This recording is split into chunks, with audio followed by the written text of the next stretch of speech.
pessoal, tudo bem?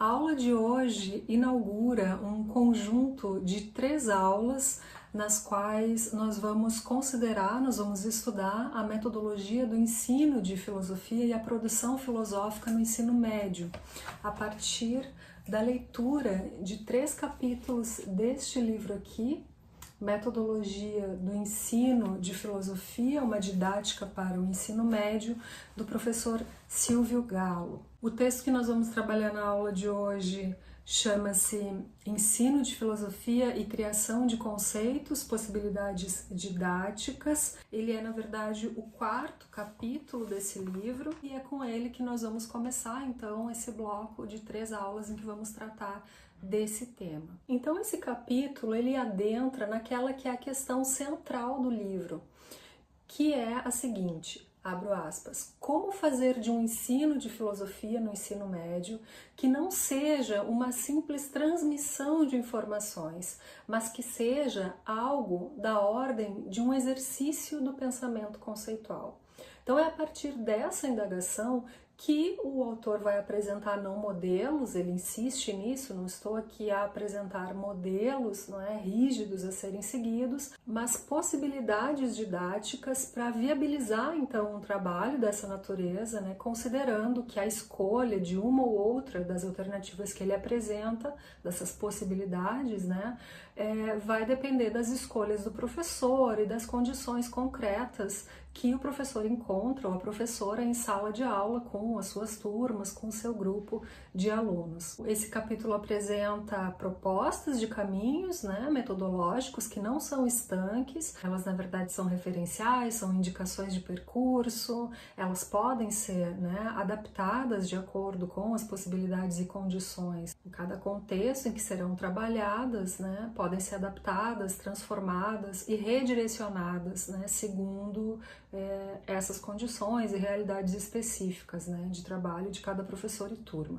Antes de entrar nas questões da aula de filosofia propriamente dita, o autor ele vai começar, em primeiro lugar, esclarecendo a sua perspectiva, o seu entendimento, abro aspas, de que educar não é questão de método, de modo que as ideias que ele apresenta não devem ser lidas ao modo de roteiros fechados de trabalho, mas como uma espécie de bússola que podem orientar o professor, o seu trabalho, com a intervenção própria desse professor, dessa professora, de modo que ele ou ela vão traçando o seu próprio caminho, o seu próprio percurso, né, a escolha desses caminhos. E o Silvio aqui, na medida em que vai afirmando essa sua perspectiva, ele destaca que a questão do método foi uma das utopias centrais da modernidade, encontrada tanto na ciência como na filosofia, com Descartes no século XVII, em busca de um método para a filosofia, ou mesmo na pedagogia, com Comênios e a formulação de um método capaz de ensinar tudo a todos, né? O chamado ensino universal. Esse processo culmina, de acordo com o autor, no que Jacques Rancière, filósofo francês, denomina sociedade pedagogizada. O Rancière entende que a sociedade moderna ela se baseia na ideia de que as inteligências são desiguais e que a construção de uma sociedade, então, democrática precisa passar pela redução dessas desigualdades. O que vai resultar daí é justamente a construção dos sistemas de instrução pública, né, dos sistemas nacionais de ensino em diversos países, como forma de levar, então, a emancipação intelectual a todos e a cada um. No entanto, isso não acontece, porque a lógica que aí opera é uma lógica assimétrica, ela está baseada na explicação puramente. Quer dizer, alguém que sabe ensina a quem não sabe, né? Isso não contribui, na perspectiva do Jacques Rancière, para a emancipação, mas pelo contrário, para o embrutecimento. O Rancière acredita que a emancipação intelectual ela só pode acontecer quando se toma por premissa um outro princípio, justamente o da igualdade das inteligências entre quem ensina e quem aprende. Aí o Silvio Gallo relaciona essa crítica de Rancière à sociedade pedagogizada à questão do aprender ao modo como ela aparece em Gilles Deleuze, em textos como Proust e os Signos e Indiferença e Repetição, onde se encontra a afirmação da impossibilidade de se saber de antemão como alguém aprende, por meio de que caminhos alguém aprende algo. Em Proust e os Signos, o aprendizado é afirmado como uma relação com os signos, onde a perda de tempo, a deriva, a certa errância, o desejo são elementos fundamentais na tessitura da relação e da rede de sentidos de um aprendizado, diferente de um processo eficaz e objetivo de assimilação de conteúdos. Em Indiferença e Repetição, a retomada desse tema leva Deleuze à crítica da noção platônica de recognição, que foi a noção que permitiu que se construísse e se consolidasse no Ocidente a ideia de que é possível a definição de um método para aprender. Na esteira de Deleuze, o autor traz à tona, então, o problema de que o aprendizado ele escapa à metodologização, o aprender ele vaza, ele excede os limites do método e dos seus instrumentos de controle e de regulação, justo porque ele é a possibilidade viva do pensamento, do exercício do pensamento, de sua experiência. Abro aspas, o aprendiz pensa, produz, aprende para além e apesar de todos os métodos, o que não significa que não há absolutamente disciplina e certo adestramento no aprendizado, sem o qual o aprender não é sequer possível. Acontece que para Deleuze, esse aprendizado, como acontecimento e encontro, ele acontece imobilizado por problemas que são dados pelos signos. É o problema, então, como obstáculo a ser transposto que mobiliza o aprender, né? Que por sua vez necessita da relação com algo ou com alguém. Nesse sentido, não se trata de fazer como o professor, mas de fazer com ele, experimentando por si próprio o problema, se relacionando com o objeto, descobrindo seus signos e construindo assim a sua própria relação. Então é desse lugar de entendimento que o autor explora algumas possibilidades experimentais para o ensino de filosofia no ensino médio.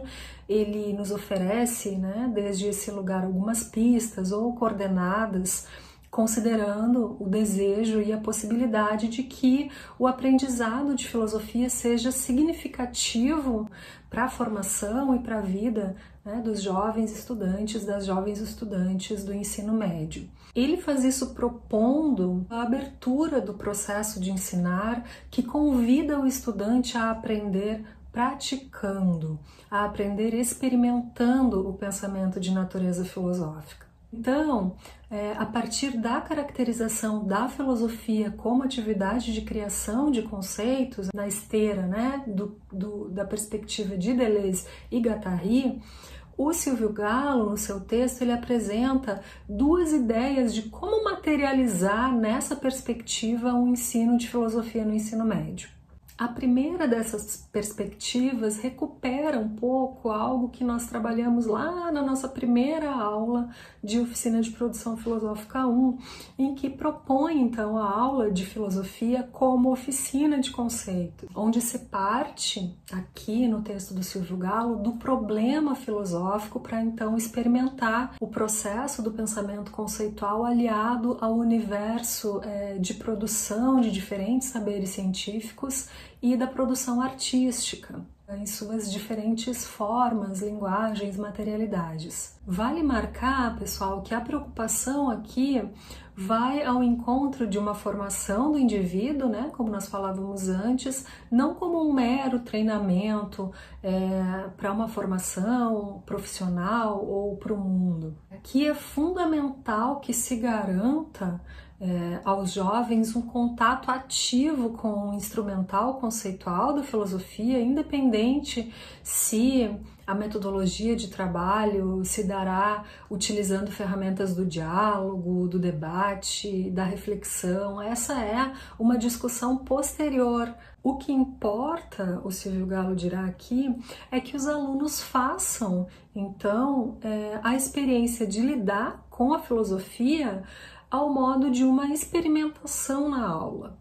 Rompe-se, portanto, com a visão tradicional de aula como transmissão de conhecimentos.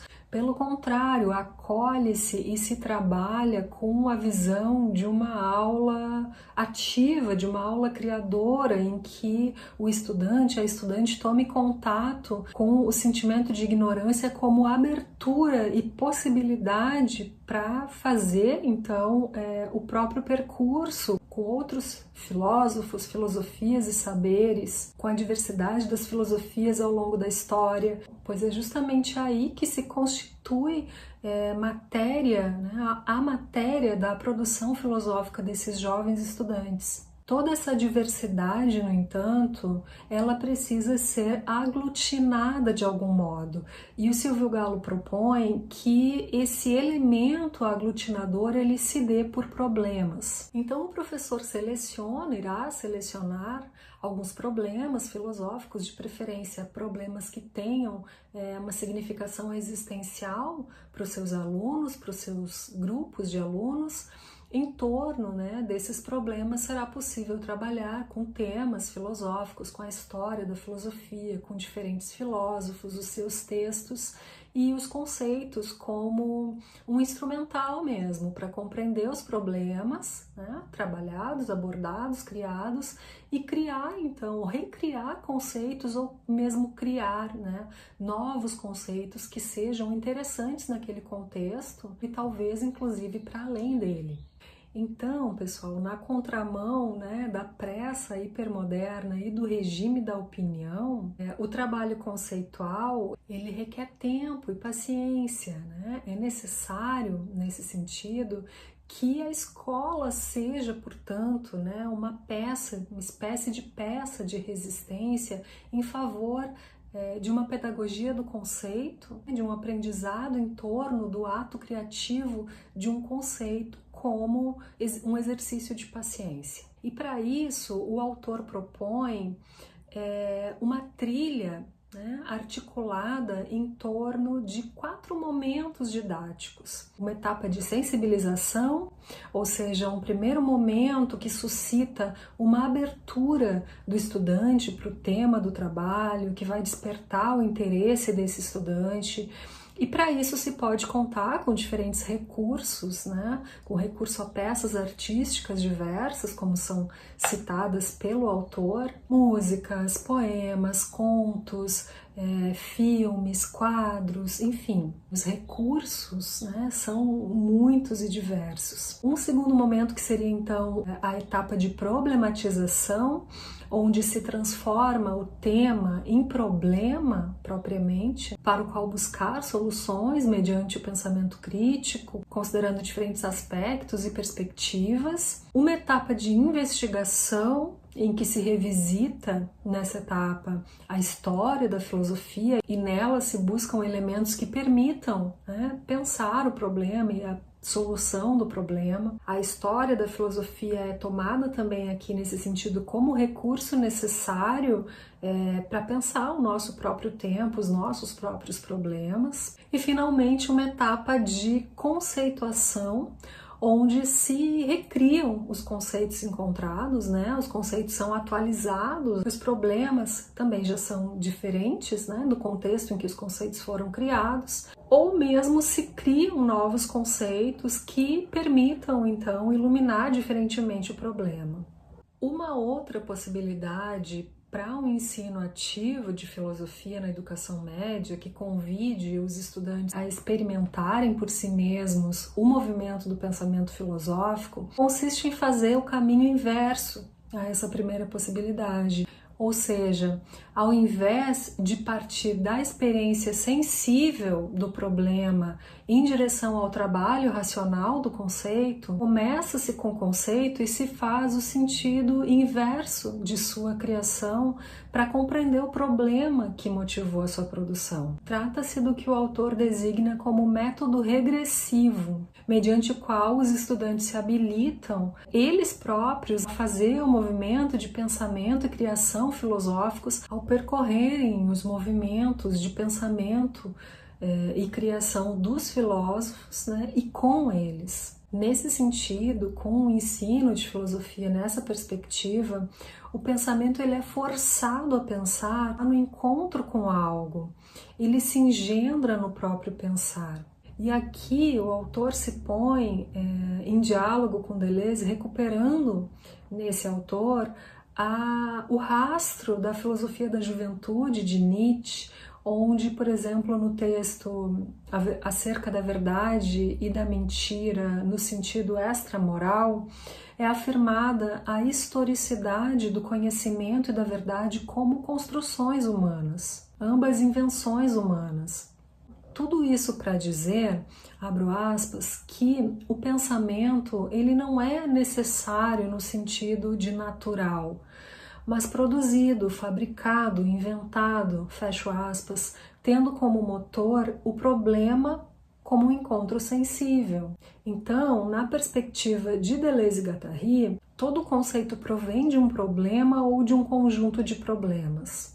Aqui, o Silvio Gallo fornece algumas pistas para o método regressivo, para o ensino de filosofia, no sentido de fazer a busca do problema ou do conjunto de problemas que engendrou o conceito, visto que muitas vezes isso não está explícito, não é apresentado de maneira explícita no texto dos filósofos. Então esse método parte do conceito em direção ao processo do filosofar. O que levou o filósofo a criar tal conceito?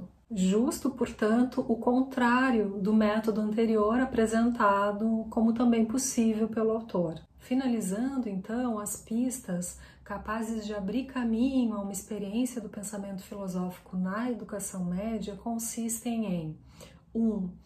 Escolher um texto ou parte de um texto de um filósofo, ler esse texto com os estudantes, evidenciar o conceito proposto pelo filósofo ali e, por fim, investigar o problema, ou os problemas que moveram o filósofo a criar tal conceito. E também aqui, como isso se fará, quer dizer, com quais estratégias, se usando ou não trabalhos em grupo, se usando ou não pesquisas bibliográficas, ou os recursos online, etc. Enfim, fica a critério de cada professor, de cada professora nas condições de que dispõe.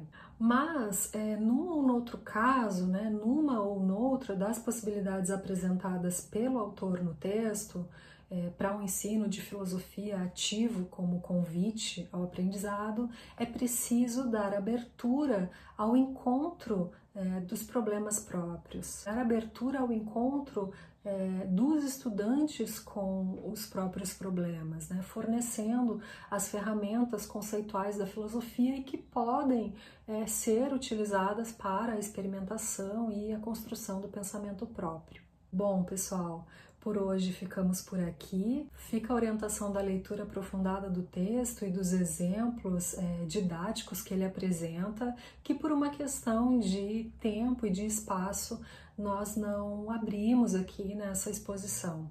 Uma boa semana a todos e a todas e até a próxima aula.